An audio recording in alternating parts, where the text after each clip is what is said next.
नमस्कार, आप live cities देख रहे हैं। आपके साथ मैं हूं वसीम खान। देखें, अमित शाह के भाषण के बाद एक बार फिर से बिहार की सियासत गर्म हो चुकी है। एआईएमआईएम के विधायक अख्तरुल इमान ने जमकर निशाना साधा है अमित शाह पर। हमने जब उनसे फ़ोन कॉल पर बात की तो उन्होंने कहा कि मुख्यमंत्री नीतीश कुमार इनएक्टिव हो चुके हैं और इनएक्टिव होने में ही भला है। दूसरी तरफ अमित शाह पर भी खूब गरजे हैं। क्या कुछ कह रहे हैं बातचीत के दौरान, सबसे पहले आप वो सुनिए। अख्तरुल इमाम जी, आज अमित शाह बिहार के झंझारपुर में थे। उन्होंने कई बातें कही। एक तरफ उन्होंने कहा कि लालू प्रसाद यादव एक्टिव हो चुके हैं, नीतीश कुमार इनएक्टिव हो चुके हैं। इसे कैसे देख रहे हैं? क्या लालू प्रसाद यादव सक्रिय हो चुके हैं? देखिए, उनको अगर यहाँ आए हैं तो इस इलाके में अपना संगठन का काम करने वो आए हैं। उसको गृह मंत्री आए हैं तो उसको ये देखना चाहिए कि सीमांचल के जिस हिस्से में आए हैं वहाँ गरीबों की क्या हालत है, दलितों की क्या हालत है, एजुकेशन का क्या हाल है, कम्युनिकेशन का क्या हाल है, विकास की दर क्या है, ये देखना चाहिए।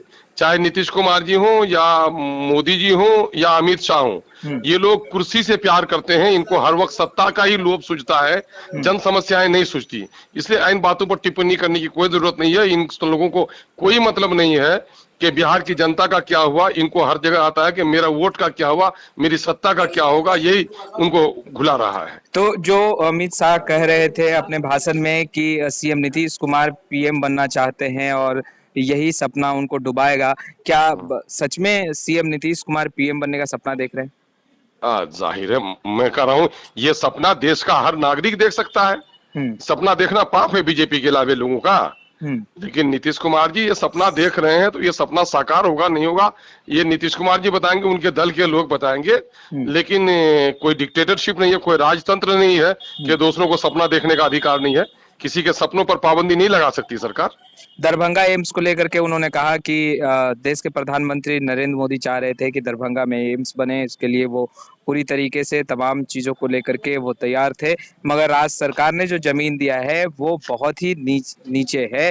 और मुख्यमंत्री नीतीश कुमार बताए कि आखिर उस जमीन पे कैसे बनेगा। तो क्या लगता है कि बिहार सरकार नहीं चाहती या फिर केंद्र सरकार की मंशा नहीं? देखिए, नाच न जाने अंगन टेढ़ वाली बात है ये लोग। नीतीश कुमार भी क्रेडिट तलाश करते हैं।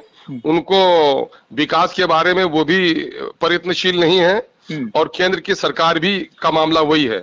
मैं कह रहा हूं कि जमीन दे दी गई है और दूसरी जगह रुचि लेकर के आप काम कराते हैं, यहाँ नहीं दे रहे हैं। सबसे ज्यादा हकदार अगर दरभंगा है, सीमांचल है, भागलपुर है।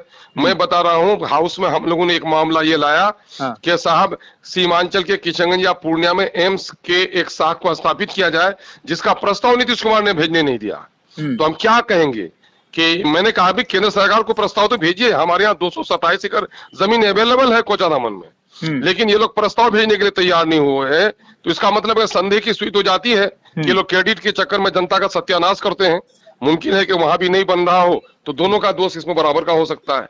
अच्छा, क्या सच में मुख्यमंत्री नीतीश कुमार इनएक्टिव हो चुके हैं अख्तरुल इमान जी? यकीनन है कि नीतीश कुमार जी का जो पुराना इकबाल था, मैं कह रहा हूँ ये बिहार की बदकिस्मती है कि बिहार में सेकुलर ताकतों में बिखराव है और जुड़वाव नहीं है, और उनके इनएक्टिव हो जाने ही में फायदा है शायद।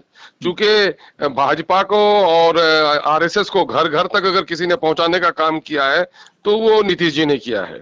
तो अब चूंकि उनका काम, बीजेपी को जितना काम उनसे लेना था उसने उतना काम ले लिया है।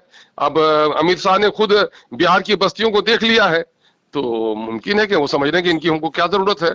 ये इन लोगों के अंदर की बात होगी, उस पर हम लोग क्या बोल सकते हैं। अच्छा, राम मंदिर को लेकर भी अमित शाह ने बातें रखी है। उन्होंने कहा कि यूपीए की सरकार जब चल रही थी उस वक्त ना यूपीए चाह रही थी कि राम मंदिर बने, और लालू प्रसाद यादव ने भी कहीं ना कहीं रुकावट डाली है। देश के प्रधानमंत्री नरेंद्र मोदी ने वो करके दिखाया है। फिर कश्मीर पर भी वो उन्होंने कहा कि भाई धारा 370 हटाया। कहीं ना कहीं कश्मीर भारत का अंग है और उसे जो है अपने पाले में लाया। मैं कह रहा हूं कि सरकार को ये चाहिए कि नौजवानों को रोजगार कैसे मिले, शिक्षा का स्तर कैसे भला हो, बीमारों को दवा कैसे मिले, किसानों को फसल की कीमत कैसे मिले, ये होना चाहिए।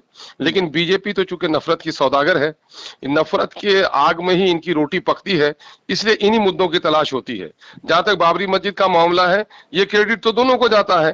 ताला कांग्रेस के लोगों ने लगवाया, मूर्ति उसी के जमाने में बैठाई गई और तोड़ा इसके जमाने में। और जब उसका निर्माण हो रहा था, तो कांग्रेस के नेताओं की बाँछें भी खुल रही थी, कांग्रेस के नेता भी मुबारकबाद दे रहे थे। ये लोग तो दोनों भाई एक ही सिक्के के दोनों पहलू के तौर पर लोग काम कर रहे हैं। और जनता के हित के बारे में संजीदा इन दोनों में से नहीं है ये लोग संजीदा नहीं। तो एक आखिरी सवाल, 2024 से लोकसभा चुनाव से पहले अमित शाह की ये रैली कितना बड़ा एक्स फैक्टर रहेगी? मैं तो समझता हूं कि इस वक्त देश के स्तर पर लोगों को चाहिए कि बीजेपी को गद्दी से उतार दे। तेल की कीमत बढ़ाकर इन्होंने लोगों के रगों से खून खींच लिया है, नौजवानों को बेरोजगार बना दिया है, और देश की जो गंगा जमनी तहजीब थी, हिंदू मुस्लिम एकता, इसको इसने खत्म कर दिया है। जहां भी इनकी हुकूमतें हैं, बुलडोजर लगाकर अकलियतों और दलितों को ये लोग घर ढा रहे हैं, मॉब लिंचिंग्स हो रहे हैं।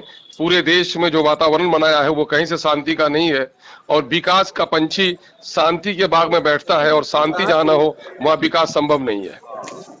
लाइव सिटी से बात करने के लिए बहुत बहुत शुक्रिया। बहुत बहुत शुक्रिया सर। तो आपने सुना, अख्तरुल ईमान को स्पष्ट रूप से कहते नजर आ रहे हैं कि अमित शाह जो कुछ बोल रहे हैं वो कहीं ना कहीं सही नहीं है। युवाओं को रोज़गार चाहिए, और कहीं ना कहीं जो देश की मौजूदा हालात है उस पर चर्चा करनी चाहिए थी, और क्या कुछ सीमांचल के लिए वो सोच रहे हैं उस पर बात करनी चाहिए थी, मगर उन्होंने एक भी बात मुद्दे पर नहीं की। दूसरी तरफ मुख्यमंत्री नीतीश कुमार इनएक्टिव हो चुके हैं, यह भी स्पष्ट करते दिखाई दे रहे हैं, और कहते नज़र आ रहे हैं कि भला इसी में है नीतीश कुमार का कि वो इनएक्टिव ही रहे। खैर, इस वीडियो में इतना ही। आपका बहुत बहुत शुक्रिया।